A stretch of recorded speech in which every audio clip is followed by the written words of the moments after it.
enisaocyanao jeso malalo tsatrizao fotona mamizao ianaranay antongotsao izahay izay mpianatrao koambitenenare jeso malalo izahay iaino tsaranao ka irate niavy aminao itoetsabetsakao amponaya koambitenenare jeso malalo izahay iaino tsaranao ka irate niavy aminao itoetsabetsakao amponaya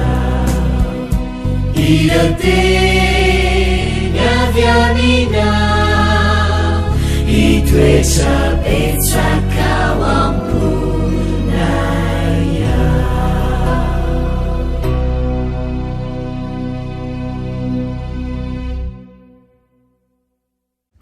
Faly miarabantsika indray tonga ity alakamisy fa efatra ny volana mety tonga amilesina ho an'ny tanora zokiny sika koa dia asaiko ianao anaraka izany hatramin'ny farany milohan'izany nefa dia hivavakisika ry Andriamanitra tianao misaotra anao ray io fa mbola afaka mandray ny teninao izay anio ampio izay tompo ao amin'ny alalan'ny fanahinao masina takatra ny tianao ambara anaran'i Jesosy amen.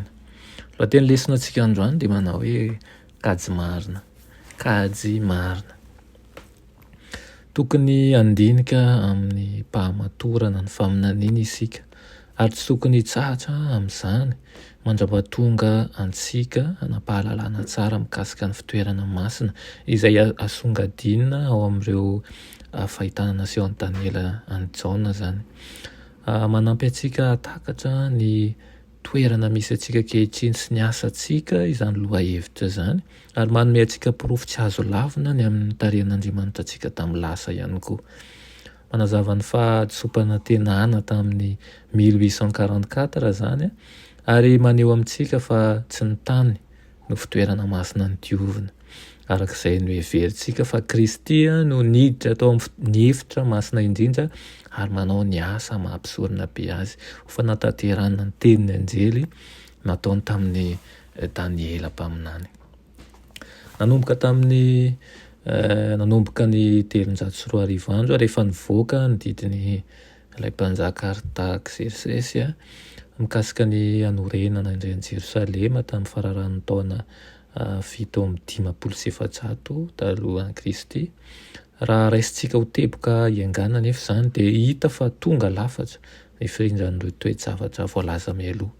Ao amin'ilay fanazavan'i Daniela toko 7 manko efa nijerentsika ihany no maly izany vanim-potoana izany izay mifanjaika manokana amin'ny jiosy ny 70 herinandro na ny 700 taona. Rehefa tapitra izany vanim-potoana izany dia nanasony ny fandavany an'i Kristy io firenena io amin'ny alalan'ny fanenjehana an'ireo mpianatra ka nitodika ho amin'ny jentilisa ny apôstôly tamin'ny 430 taorianan'i Kristy. Rehefa tapitra ireo taona 700 taona ny amin'ny 310 zany dia 1810 sisa ny tavela amin'izany. Nanomboka tamin'ny 430 taorianan'i Kristy ary ny farana tamin'ny 1844 ny 1810 taona. Izay ilay hoe hodiovina ny fitoerana masina hoy ilay anjely. Amin'ny tombony izany izay ninontsika mikasika an'ireo afatra ny anjely voalohany sy ny faharoa ary ny fahatelo. Tsy miova ireo fe-potoana efa nolalovantsika. Na dia hanao an'izay androdanana izany aza ireo anjely ny elo ka mioby amin'ny fieverana fa nandresy dia tsy nandresy akory izy ireo. Mijoro tahaka ny avoana mandrakizay ireo andrian'ny fahamarinan'ireo. Tsy voahozongozon'ny ezaka ataon'ny olombelona izay mikambana amin'ny Satana sy ireo miaramilany. Betsaka ny zavatra tokony hanarantsika ary tokony hotiniantsika mandrakariva soratra masina mba hanamarinantsika ireny. Raha fitena ny lesonantsika androany dia nitodika bebe kokoa ny amin'ny kajy marina ny amin'ny indrindra ny tamin'ny taona 1844 nahoana moa ny 1844 raha inona ny hevitra zany angamba mazava aminao ny tiana ho resahana ny tanjona nanomezana an'izany ihany koa satria zava-dehibe no mahatakatra an'izany ary koa mba ahafantaranao inona ny moa zany nataon'i Kristy any an-danitra ho anao amin'izao ankehitriny zao. Mba ho tanteraka aminao tokoa anie zany ary hitombo fitiavana amin'ny fianarana ny tenin'Andriamanitra ianao.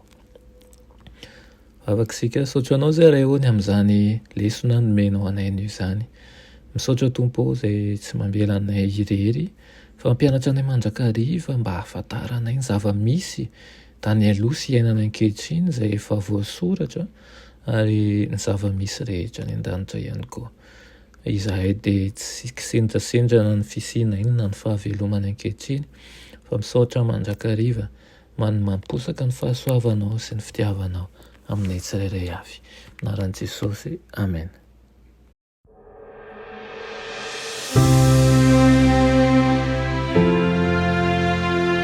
Mianatra eo an-tongotry Jesosy isan'andro.